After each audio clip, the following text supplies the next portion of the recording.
Good evening, you're watching the Indian Express and we are back with our Bihar election bulletin. Today we are joined by our correspondents from the field, Santosh ji, hello Santosh ji, and Dipankar Ghosh. Santosh and Dipankar have both been in Bihar for since weeks before the election, and they'll be bringing us the issues, the mood, the pulse right from the ground. So we'll start with Santosh ji. One question I'll ask both of you is that what do you feel are the biggest issues this time? Yeah, of course, jobs. Okay. That is the issue. Job, migration, they're all related. Uh, Tejaswi has set the tone of the election. He has set the agenda. Used to be other way around. Till the Exactly. last election, Nitish Kumar or NDA used to set the agenda. Mm-hmm. But in this election, Tejaswi has set the agenda. It all, of course, started with the economic distress story post-COVID. And the agenda was set. And after LJP walked out of NDA, then RJD saw an opening, and they just worked around that 10 lakh job theme. It looks very populist, but it is going very well with the people. I would say jobs. And Dipankar, That what have you felt? So I think that's very well encapsulated. One of the, I think, what has led to the clamor for jobs is a combination of a lot of things. Starting with, I think this is an election in extraordinary times, not because this is an election in COVID times, Mm-hmm. but also because it has come after 6-7 months of lockdown. And this is Bihar, where you found so many migrants walking back. Bihar has already always had these questions of a lack of industry, a lack of employment, which has only been exacerbated by economic distress. Mm-hmm. So if you talk to laborers, if you talk to people, I mean, basically incomes are very, very down. And that has only exacerbated, general issues in an election, which is a three-time chief minister trying to fight for a fourth term. So there is a natural sense of anti-incumbency that would have existed in any case.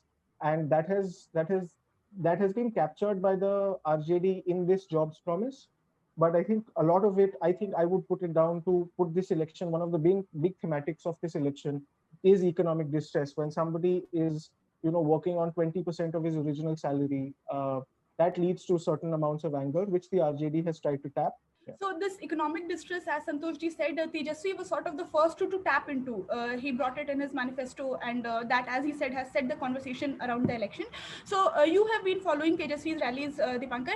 The crowd the big buzz around this election has been the crowd at Tejaswi's rallies, which people didn't expect or whatever. So is that just enthusiasm for something new, or do Yeah. you think it's likely to turn into votes also? One of the things is that he's doing a lot of rallies in the day. And Exactly. in almost all of those rallies, you're finding a huge amount of people. Mm-hmm. Now, in those huge amount of people, from what I understand, what I have seen is that these are people that have come out of curiosity to see if this is a viable alternative. They are responding to him. The rallies themselves are very unique. We've just done a piece today where a lot of people wonder how is it that he did 19 rallies a day. He's Yeah. doing them because one rally is about 22 minutes. He's like gone with the wind. He walks in, he runs. The entire design from the RJD is that this is a young man, as juxtaposed with The Nitish Thaka Kumar being Nitish. a, Yeah. what they keep saying, being Thake tired and hue being hai. thaka hua Nitish.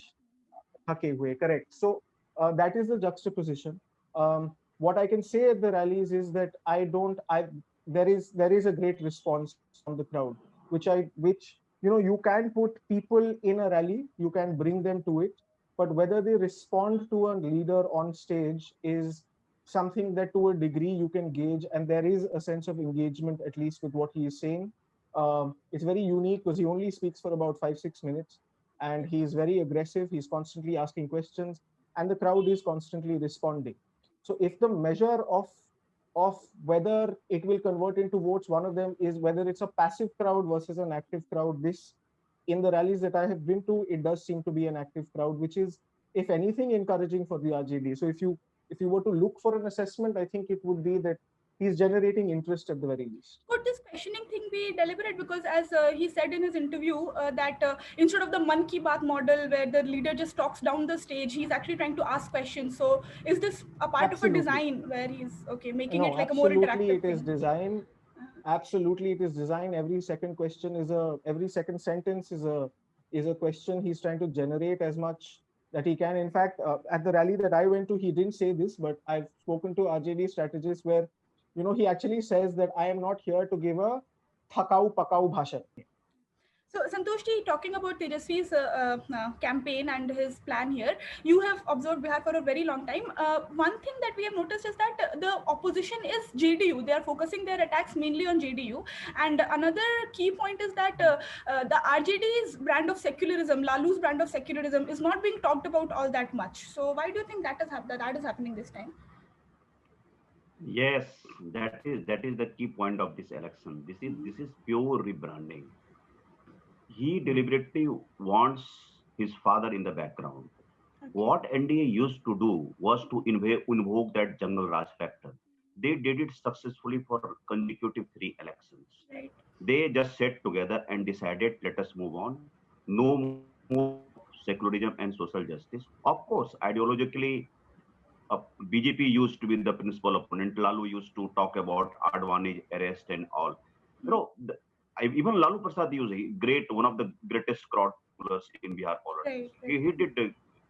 He did pull great crowd in, I think I remember 2009, 2010, even 2014. Mm-hmm. He did even 15. Mm-hmm. He did get crowd, but he was talking about something abstract. When you say secularism, it is not defined. When you say social justice, it is not defined. He is saying economic justice, and he is making it very simple, just as Baba Ramdev simplified yoga.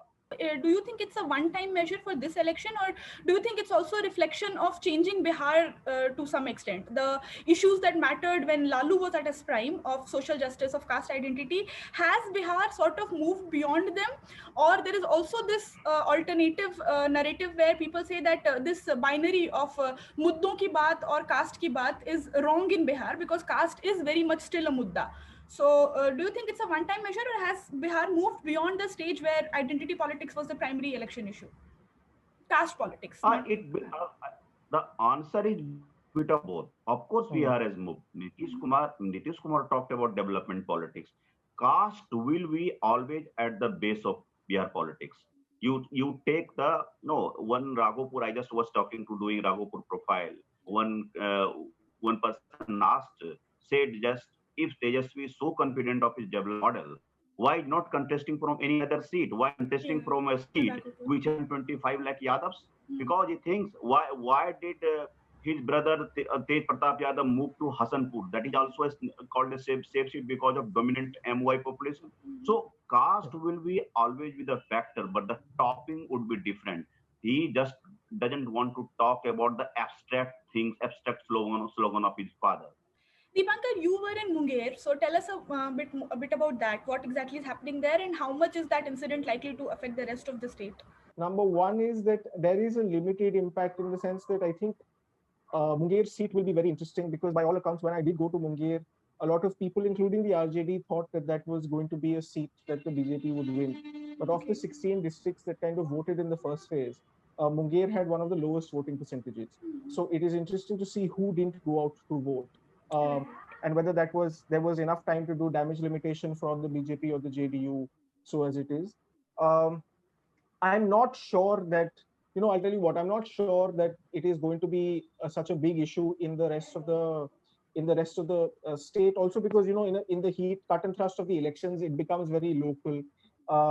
The issue is that the one thing that the RJD can now say is point to this incident and say, look, there is Jungle Raj already. My next question is related to what you said, and I'll put it to both of you. Whereas RJD is very firm on its jobs pitch, how is the NDA trying to counter that? And the BJP has stayed very focused on its Ram Temple and anti-India forces, that kind of narrative. Kapil Mishra and other BJP leaders have also raised those issues. So how much is that connecting with people? When Prime Minister came to address in the first phase, before the first phase, he just mixed it very well. He talked about the temple. I talked a bit of nationalism, but more about the temple, and then about the double engine ki sarkar. When he got the cities not working, he reworked it. He said Jungle ka Yuvraj. It's not that way working. He gave. How did we arrive at that conclusion that it's not working? he got a sense from, of course, his insiders, Okay. must have been people on the ground. After, he got a sense after, Bihar went to poll on 71 seats in the first phase, and they are not getting very good reports. As the Pankaj just talked about one Munger seats, the more or less the poll dynamics were the same. Uh, the excitement is there in another camp. No. Right. 2 points that I'd like to add to this. Mhm. Number one is that I think the BJP is also having to do a lot of this because when they do talk about the double engine ki sarkar, and let us say that was their only pitch, it's not really in consonance with anti-incumbency on the ground. So if you were to, in a rally say Nitish Kumar has done a lot of work, I think when you roam around, you'll find that a lot of goodwill for Nitish Kumar in his first term, little less in his second term, and then people will say the anti-incumbency on the ground is also that third term he's not done a lot of work. So when an incumbent is fighting for a fourth term and is already dealing with the baggage of not having or supposedly not having done work and economic distress, it's kind of hard to keep the pitch only on, oh, he's done some fantastic work. So because people don't want to look back 15 years. So that's number one. Number two, I think is very interesting. Santoshji and I have, we've talked about it. We're doing a piece as well, which is that for the first time, I mean, while the CPI and the CPM have combined with the Mahagathbandhan Yeah. before, the CPI-ML is now fighting with them. Now, one of the attacks on the left of the BJP in general has always been that these guys are anti-national. They will say Yeah. Ugravadi, Naxalwadi, all of that. Speaking Yes, of yes, see. Chirag Paswan, this is again a question I'll put to both of you because you've been in different parts of Bihar. How much is the young LGP leader? How much of an effect is he having on the ground, and what kind of difference is he likely to make? Lots for multiple reasons. Mm-hmm. And number one is that actually, if you were to look at just on crowds, Chirag's not doing badly. Number Okay. one, Mm-hmm. you hear a lot of conversation of him, Mm-hmm. even in within people. Now the question is not only how many will the LJP win. The question is also how many will they damage the NDA, because these were NDA voters, Exactly. and that is key. There is seat after seat. Santosh sir will tell you seat after seat after seat where you will find a Kushwa voter saying that I am going to the LJP, a Paswan voter saying I'm going to the LJP. Now the key is, look, if he wins those seats, which seems unlikely, frankly, all of those seats. Now if he wins those seats, great for him and perhaps good for the BJP. If he doesn't manage to win those seats, these are all damaging the NDA, and that is number one. Number two is what it has done is it has sown deep distrust within the JDU and the NDA and the BJP cadre on the ground. I'm in Bhagalpur right now. There is genuinely right now, a night before the election, a running battle on social media between a BJP leader, Nishikant Dubey, and the LJP candidate who's actually fighting against the BJP here, called Rajesh Verma, Okay. and the Congress is just quiet. So the thing is that there is one, by perhaps by happy accident, because maybe the VIP and the Hum stepped away because they didn't get it, but there seems to be one unit that is working in consonance with each other.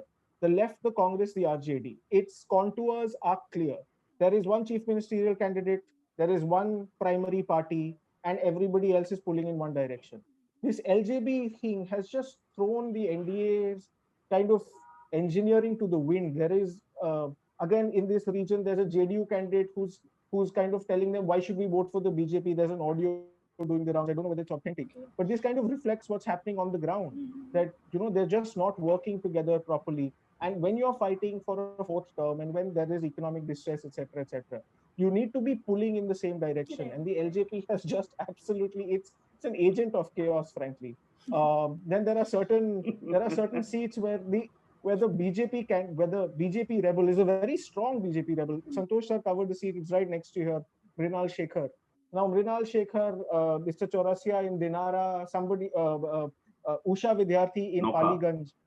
Hmm. These people are the LGP cadre for them has not come off the ground. Basically, they've taken the BJP Exactly. cadre in JDU seats. So who is now campaigning for the JDU? So that's the question, right? So absolutely. I mean, my word for them is agent of chaos for the NDA. It's quite fascinating what's happened. So Santosh ji, Uh, the BJP must have factored this, that LJP will basically take away votes that are the NDA votes, and it might help the Mahagathbandhan. So how do you think the calculations are falling in place there? What exactly is happening here? What is this whole wild card you know, LJP business? eh, Dipankar has used a very good term, agent of chaos. Okay. I will just share another little nugget from the ground. A Sasaram voter said, which I used in the story as well, कि चिराग से सिर्फ लंका नहीं जल रही है, अयोध्या भी जल इसकी रही आग है. की धधक जो है अयोध्या भी पहुंच रही है. नो, इट्स ऐसा नहीं होगा कि आप 90 सीट्स बीजेपी जीत लेगा और वो 30 सीट होगा. No, there is no such thing as control damage. What BJP has planned or thought that, okay, let us damage Nitish Kumar. Control damage, let us come to the power, say 140-50 seats would be fine. Nitish Kumar would be diminished and he would be kowtowing to us.